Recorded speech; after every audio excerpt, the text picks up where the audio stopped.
Hi everyone, welcome back. I'm live here with Willi Humbeck, and he's been sharing his story about coming over here from Germany with his wife 55 years ago. But we're to the part where we're still in Germany, and he's going to tell about how he met his lovely wife. I'm glad you said lovely wife and not my love life. Well, here I am again. Well, I just had to quit the coal mine, which I was talking about before. And it was in October 49. I was still 15 years old. 15. 3 months before my 16th birthday. Yeah, well, and what made me so adult was the war and everything that came with the war. So I was an early adult. I went dancing already, just think I was 15 years old. And I did have pictures about it, but they got lost when my wife had a stroke and my place was sold by my son. Yes. So, but I don't blame my son. We were all, because my wife had a stroke, I lost my eyesight, Yes. So anyway, that's the thing, I looked then older than I was, and now I just look like I look, So then one Saturday I went dancing again, sitting all by myself and watching all those beautiful girls, and the music was playing, and I watched the door for the newcomers, and there they came, 2 girls, and we were leaning against the door, and that one lady, she looked right over to me, and I of course looked over to her, and she had a smile, and of course I smiled back, and then I walked over to a table and sat down. Yeah, and then the band played, started playing, I think it was the Tennessee Waltz. Oh. And she looked over, and I looked over, and I came with my finger like this, and she came.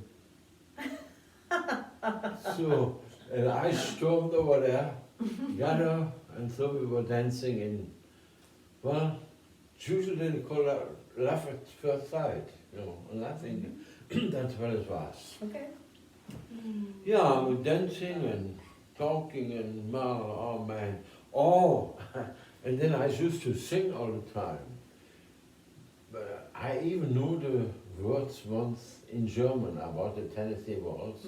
So we were dancing and I was singing, and yeah, that's how it started. And then I rode out to the cable car. I didn't have a car. Well, very few people at that time had cars, right after the war.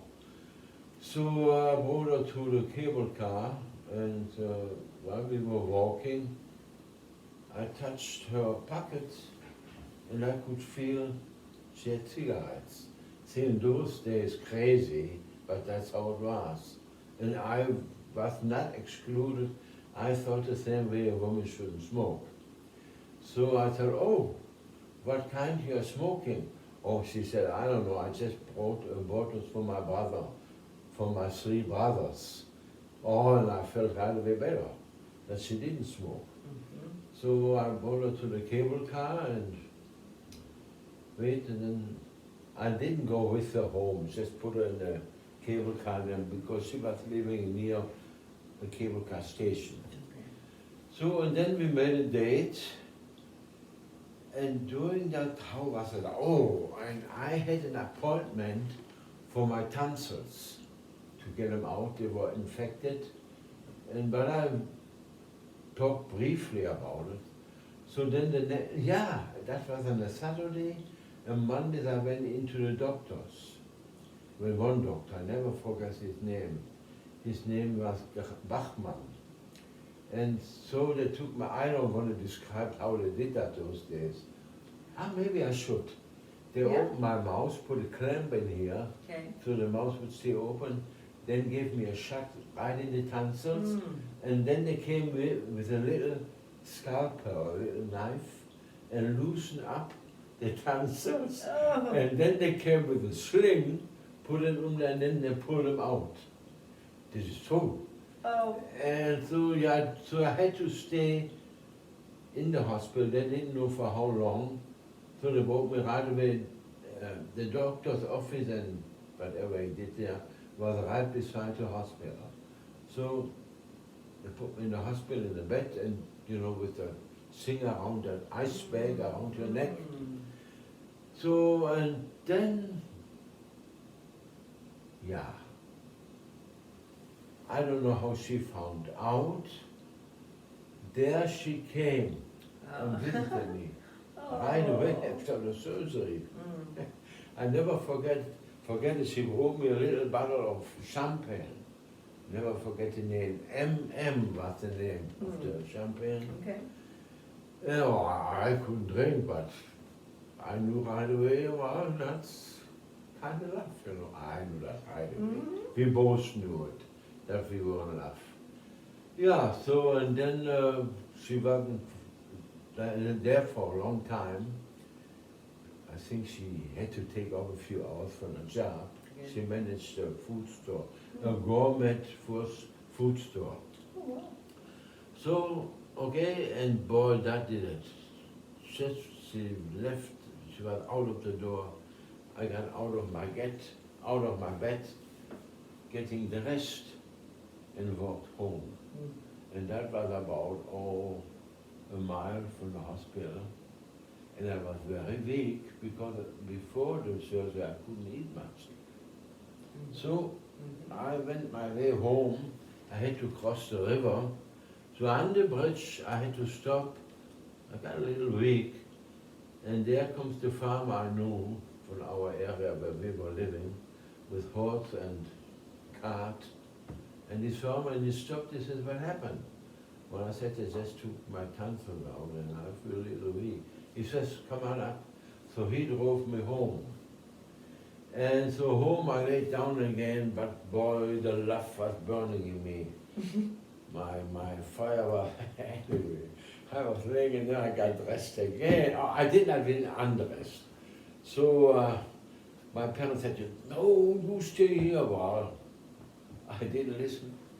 And I went to where she was working, and that was maybe 3-4 miles. Can you imagine? Yeah. But love can do. I guess so. So yeah, and then I picked her up, and then from then on, I don't want to go into all those details. When I picked her up, well, like I said, no cars. There were the cable cars, and some that could bring you closer to her. But I walked over there because I didn't have any money.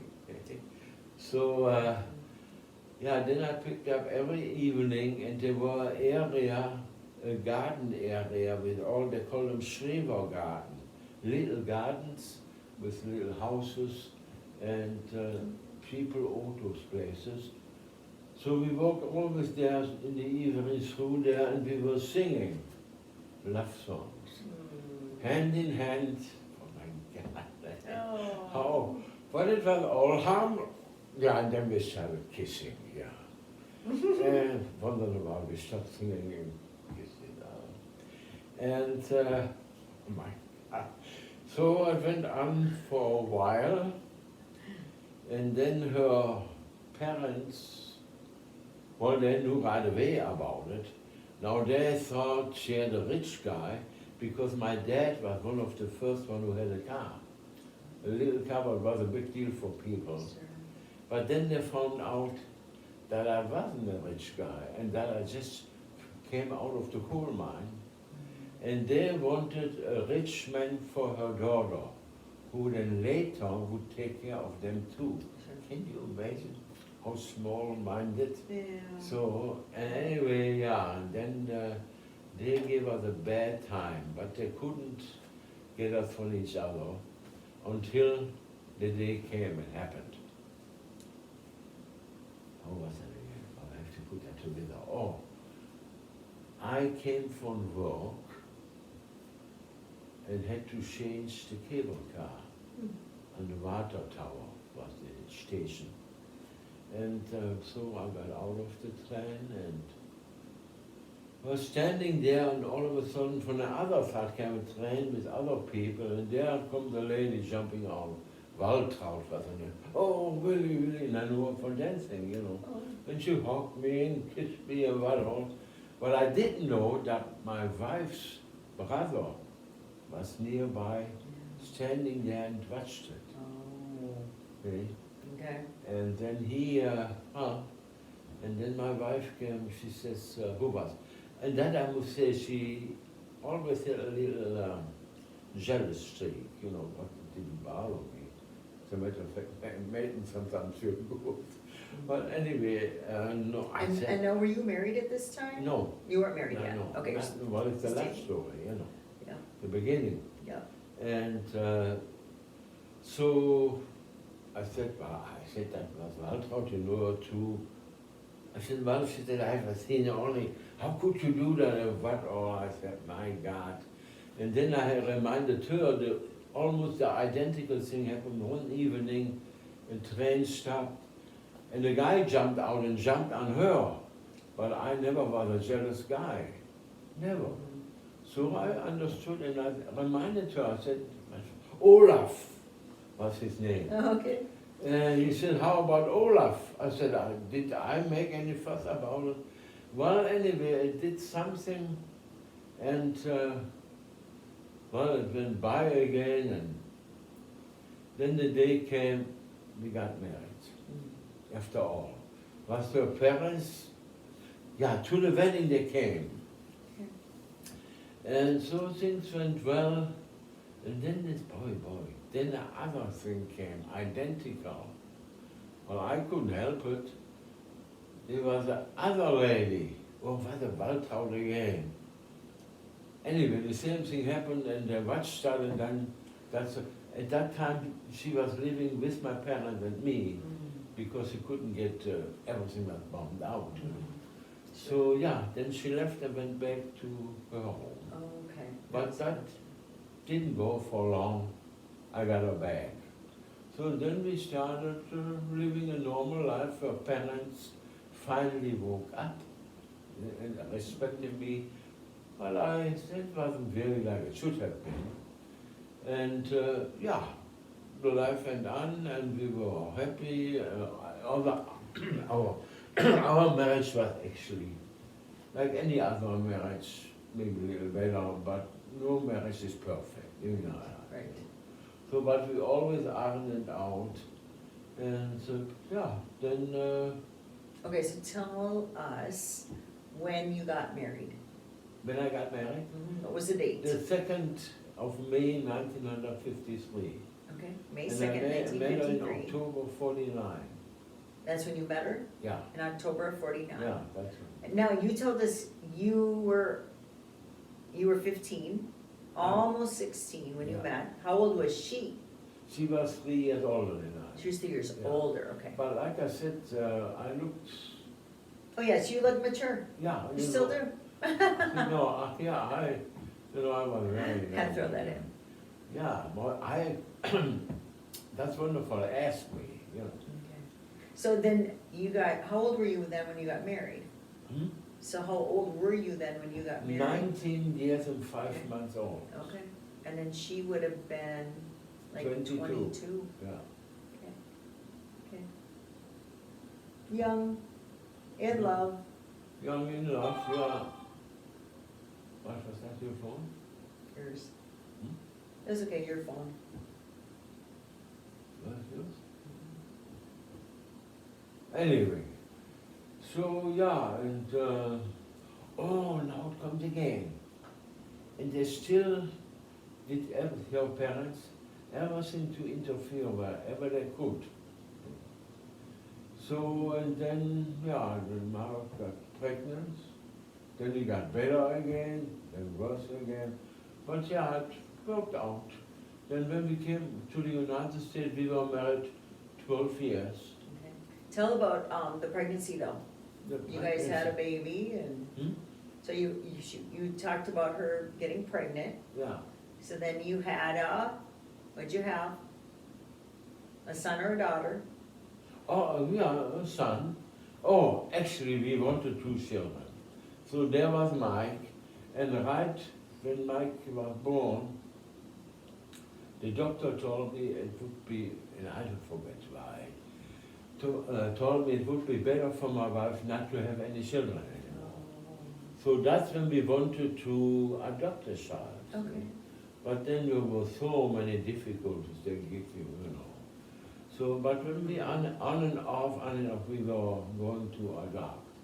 Okay. Well, Okay. but then time went by and we wanted our own, a home was impossible to get because Germany is so crowded. That's why Hitler ran into Russia to get a living space. Sure. See, Germany is really not a big country. Mm-hmm. So to get a house there that really means something and very, very expensive. Oh, okay. So, Okay. but we had a nice apartment then, one bedroom apartment. Okay. So for living okay, she did her job as a manager in those. There's now a company right now here in Minneapolis, in St. Paul too, from my hometown. I can't believe it, it's true. And she worked for the competitor. There was the other chain outfit. Okay. She managed the store there. Okay. So and we were doing fairly well, but her parents were just still dreaming of the rich man. Hmm. Well, she was a good-looking woman, my wife. Oh, really.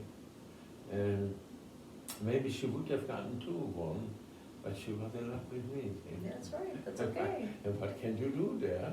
What year was Mike born? Mike was born the 13th of June, 1953 or 4. Okay, Yeah, so just within 2 years of you guys getting married Yeah. then? yeah. Okay, okay, Not quite, no. okay. And then when you came over to the United States, how old was he? 12 years old. He was 12, okay, We came over in 65, okay, sure, the 19th of May, 1965. We landed at New York Harbor. As you know, we came with a big liner. Mhm. Isn't that something? It's now It already is. 56 years passed by. Yes, yes. Yeah. And I think you've told us some of your story then, when you came to America and the jobs you two had. I know we wanted to show some pictures. Do we have some of those pictures available? I think I'm gonna just pause it right now while we get the pictures together.